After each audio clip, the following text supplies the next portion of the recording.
3 days till the Vermont 100. All right.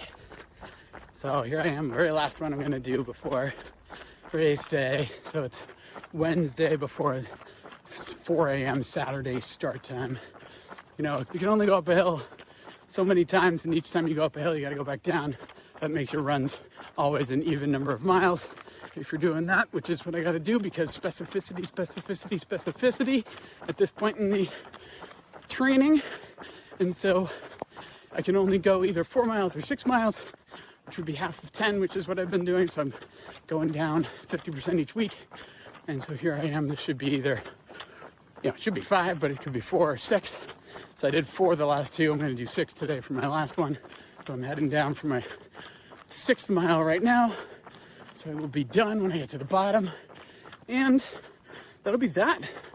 That'll be a wrap on the training for the year. So now it's just a matter of getting all my ducks in a row. I got random stuff to do, like prep my shoes and my heel lifts. And my legs are an inch different in length, so I've got heel lifts in my right foot, my right shoe, and I don't have enough for all the shoes I'm going to bring into this thing. So basically, because I have a heel lift, my sock liners, when they get too wet, start to slip around on it because it's a slippery surface.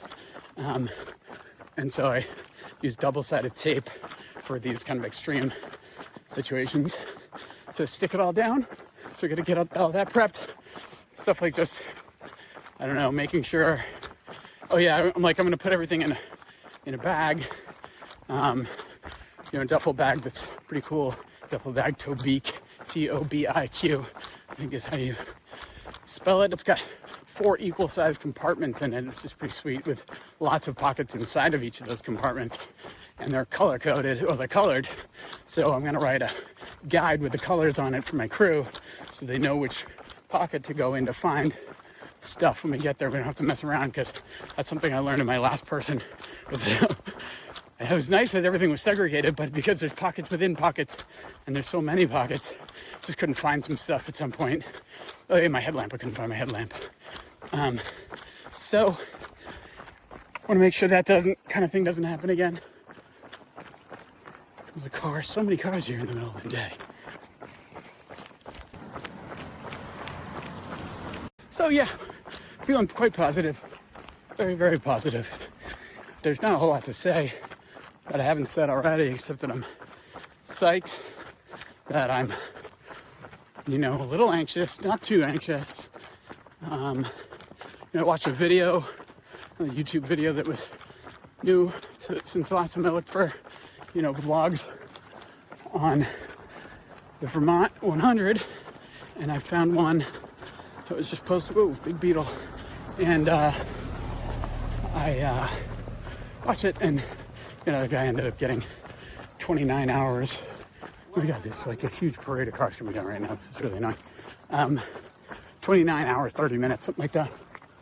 He sort of had this look of a slow person on him, but I don't know.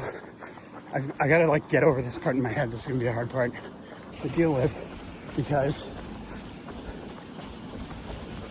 I consider myself fast. I think I am fast, and I don't know what I am on a 100-miler. And again, what the primary goal here is to finish. A goal is technically 24 hours, because I figured that should be like a slow, fast person goal.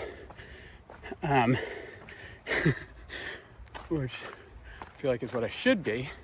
But really, the main goal is just to finish the damn thing.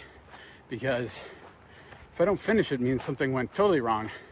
So I finish it once, my first ever one. If I can finish my first ever one, and it's first ever 100-miler, never mind Vermont, which isn't a particularly hard 100-miler, because there's so much elevation and no flat at all. So much elevation gain and loss, and just no flat at all. It's just up and down, up and down, up and down, up and down. So that makes it a hard race. And it's in the New England humidity, which there is none of that in almost any other major 100-miler in the country.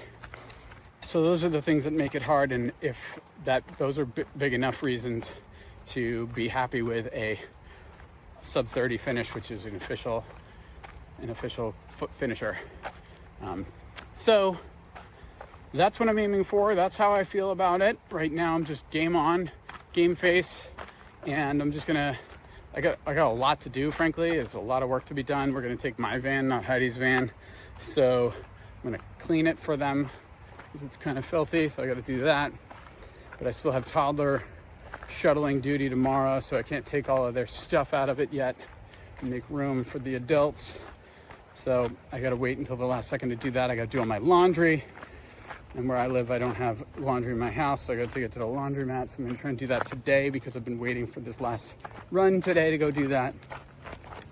You can see how there's a lot of stuff to do, right? Just, I've been in the process of making checklists to make sure I don't forget all the little tiny things. Extra batteries for the headlamp, corn pads for like padding up my any blisters or problems, compression points that I get on my feet. You know, just like detail after detail. Gotta cut my toenails. I gotta finish shaving my belly so that it doesn't look super awkward because of my CGM, my diabetes gear. I gotta, I don't know. You get the idea. Just little thing after little thing after little thing. There's a ton of detail involved in this, and so I just gotta go bang all that stuff out. And in that way, here I am back at my car. Do have to go down here and back to make it an even 6, which I always do, and I'm going to do that. And then I'm going to go home and I'm going to go get in with my list and just keep at it. So I'll see you tomorrow. Checking my lists, making them twice.